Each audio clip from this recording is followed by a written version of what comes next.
This is a special edition of Late Night Health. I'm Mark Alyn. We're going to take a look at losing weight. Now, we're all stuck at home. We are confined to our homes. We can go out for walks, but if you really want to lose some weight, we have some experts who are going to help us drop those unhealthy pounds.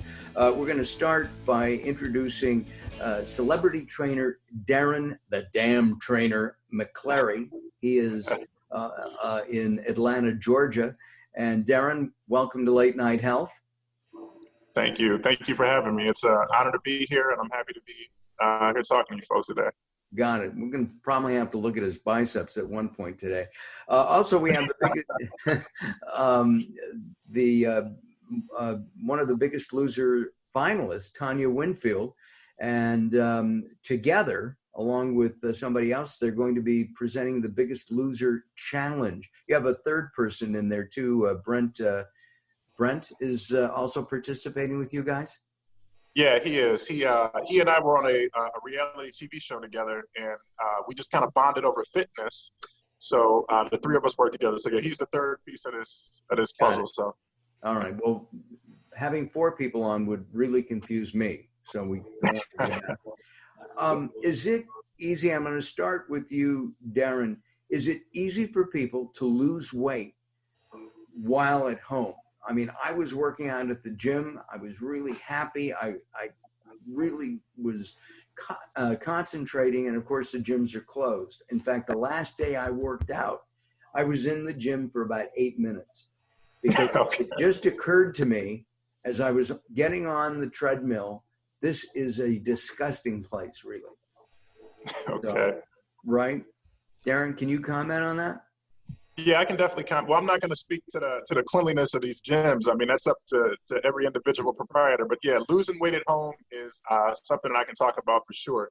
So under typical circumstances, if you go to like apartment complexes, if you check out home gyms, people have these amenities at home and they're readily available. And barring a pandemic, they are the most underutilized areas in pieces of equipment in fitness in general, right? So enter coronavirus, and now everybody's has no choice but to work out at home. So I would say statistically in the industry, you can lose weight at home, and it's something that can be done. And we do have, this program's been out before, and we've been running it for a bit, the Biggest Loser Challenge, and we do have testimonials of folks that are really committed and have lost weight at home.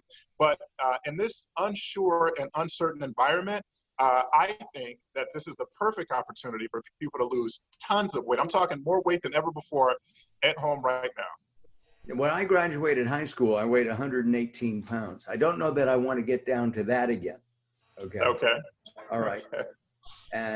But I would like to lose some weight, and I think that it would be a good thing to do. Tanya, when you were on The Biggest Loser, and you've managed to maintain your weight since? I have. I went up a few pounds. Biggest Loser was 5 years ago for me. So I went up some and down some, and just like everyone else. But I've been able to maintain a very healthy weight. That's good. Darin's nickname is the damn trainer. Did you get mad at him at any time during the course of the show? Well, Darin and I were not on the same show. He didn't train me on The Biggest Loser. He actually is the trainer for the Biggest Loser program that I've created. But he trains me now. And yes, I look at him now and I say that damn Darin. He is very challenging. His workouts are very challenging, but they're doable. And they're very effective. So he doesn't have us doing things just to do them. They're very purposeful. And so I enjoy doing his workouts. Working out, even the name is somewhat of a turnoff, Darin. Is there? Okay. Isn't there?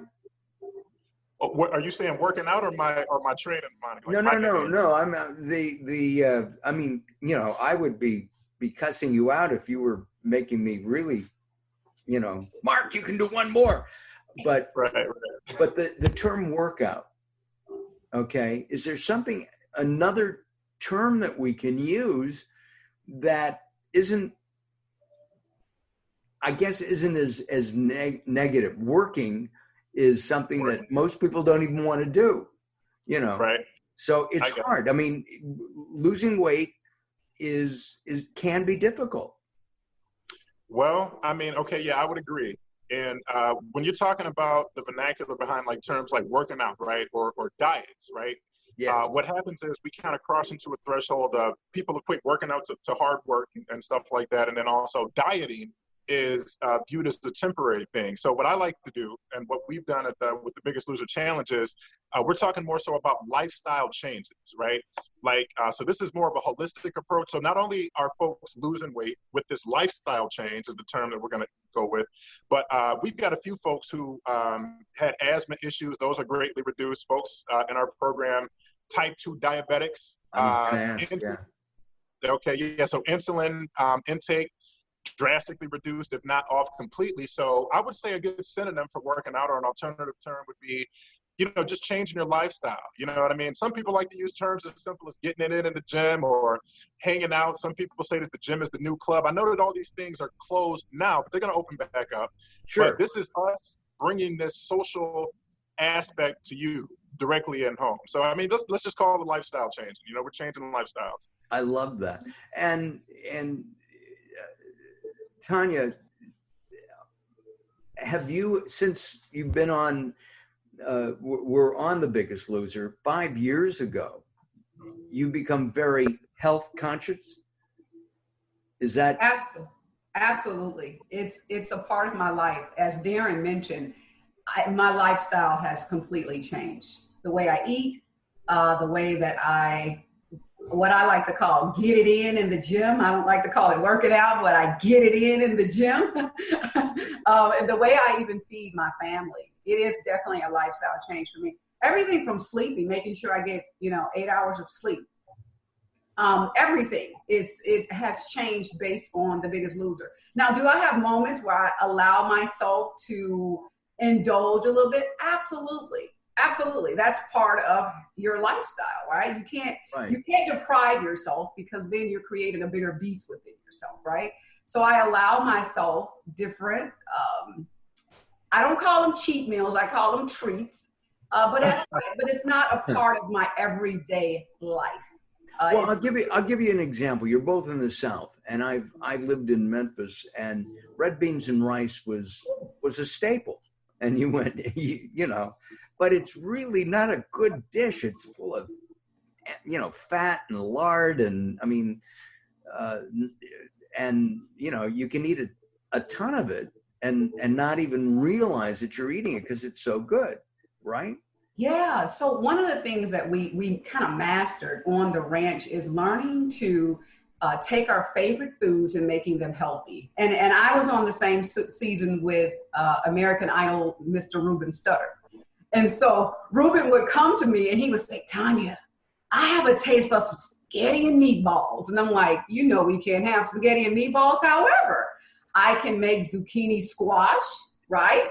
And I can make it into spaghetti, and we can have some turkey, some ground turkey, and we have now a healthier version of the good old spaghetti and meatballs. So there's a way to have your favorite meal and have it healthier. Your rice and beans, you can use cauliflower rice and have the same effect as your red beans and rice, as everyone else, without all the fat. It's really funny you mentioned cauliflower. I've had a taste for cauliflower for the last 2 weeks. And I'm ordering it now. We're going to try to order some food in. We're having some delivery and pickup issues here in Southern California with the increased demand for that kind of service. Let's talk about being locked away. Darin, you mentioned that being in the gym is social. Maybe you go out and you work out with a buddy. You meet somebody at the gym. I mean, meeting somebody to date is not uncommon at the gym. It is for me because I'm married, but going to the gym is a social activity. Will the Biggest Loser Challenge have that kind of sociability?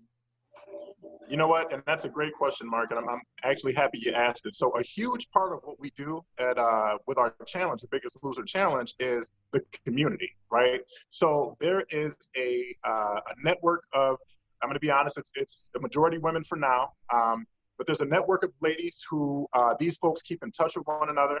They're there to drive one another, hold each other accountable, check in on foods, workouts, meal plans.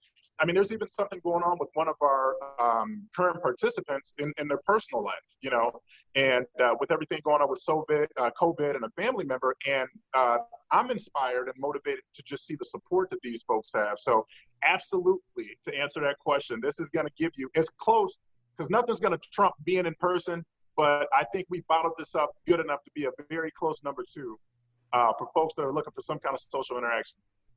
What kind of weight is a reasonable amount of weight, Darin, that somebody can expect to lose on the Biggest Challenge, Loser Challenge?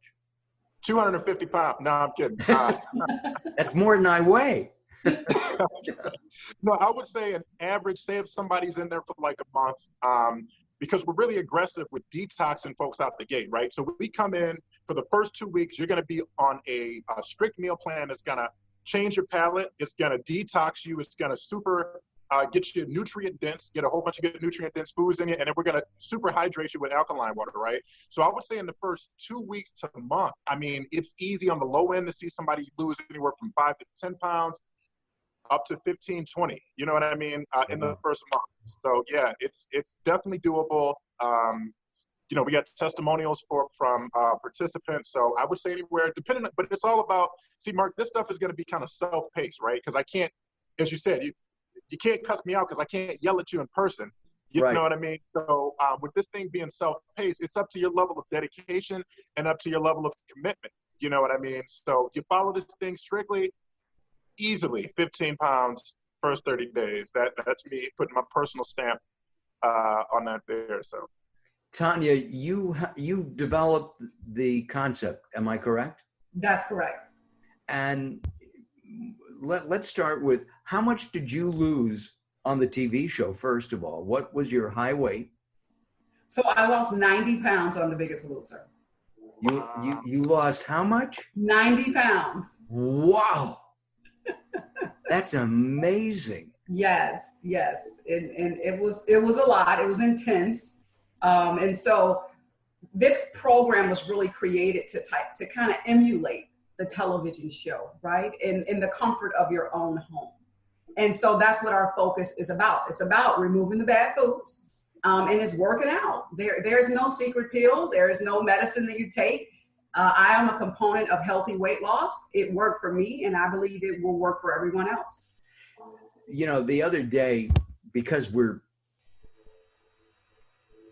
confined, my wife looked at me and said, potato chips. I know that's a nasty word to you too, but there is almost nothing better than popping that bag open of a brand new bag. And we started to do it and realized, oh my God, we're out of sour cream and onion soup mix, right? Not necessarily healthy, not something we do on a regular basis. But you talked about treats. That was a treat for us. And instead of getting 16 ounces of sour cream, we got 8 ounces. There you go. It's probably more of a mistake than anything else. But can we expect to have these special foods once in a while and still drop pounds?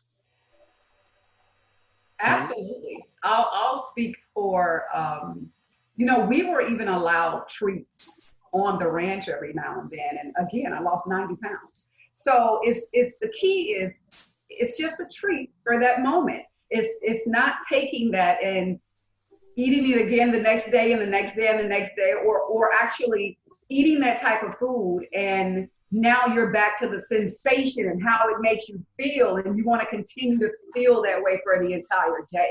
But you have to allow yourself to have a treat. I always encourage people to find a healthy snack that gives you that same sensation. because that's all it is. It's a sensation. It's an emotion that is evoked from you eating that potato chip. But I'm telling you, if you tried some very thin sliced zucchini in the oven with a little sea salt, Mark, you'll love it. I'm telling you. Ooh, I love it. What about fruit? Apples? Apple and peanut butter? Is that a good one or not? I'll let Darin speak to that. Darin is, that's a good one. He's really big on the dairy and all that. So I'll let him speak to that. Thank you. That's a good one. And I actually wanted to piggyback on what Tanya just said. There is nothing wrong with treats every now and again, but, okay, and hear me when I say this, all right, and receive this, okay? Sure. I understand that COVID is doing what it's doing, but nothing is going to touch the numbers annually of heart disease. We're talking 400,000 people annually out of here. In the United States alone. I'm not counting other countries. I'm just talking about the United States alone annually. And this was when last I checked. I think it was approaching higher of 450, 500. That's 500,000 people annually a year, okay? So there's nothing wrong with treats. There's nothing wrong with snacks. But what we're advocating, I understand that's how The Biggest Loser did it, but what we're doing at The Biggest Loser Challenge and what we're advocating is changing that palette so that your snacks are different. So Mark, with you saying peanut butter, organic, right? Peanut butter and apples, that's a great treat. And that's what we would want to steer you in the way towards, as opposed to, onion dip and chips, because what it is you're basically, with a lot of these chemicals, we're kind of, I'm going to call a spade, where you're feeding your addiction, Sure. And in my opinion, there's no way to get off of your addiction. I hang out in a pretty holistic crowd. And the term that a lot of these folks use is, it's hard for me to even have a scientific conversation with somebody who's on junk food, because people don't even understand the effect that it has. You're feeding parasites. There's a study that I'll cite that talked about the parasites in mice and how the parasites affected them to where they do risky behavior, like running around areas where there's strong cat urine, due to the fact that the parasites want to get back into the cat, which is where they live, but they infect the mouse and then get the mouse to run around the area. So if those parasites will do that to a mouse, imagine the effect that these parasites can have on human beings. So we're talking about chemical dependency. We're talking about cleaning out these parasites. We're talking about chronic illnesses. I'm not saying we're doctors, but what we're onto here is pretty revolutionary. So snacks, yes, but let's change the conversation about the kind of snacks that we're having. And, let's get those snacks, but within the lifestyle that we're advocating. If somebody wants to participate, let us know what the URL is, the website is, so that they can find out more information. Tanya? Yes, the website is www.biggestloserchallenge.com. Biggestloserchallenge.com. We only have 1 minute left or so, and I wanted to ask Darin, were you ever overweight yourself, or have you always been into health?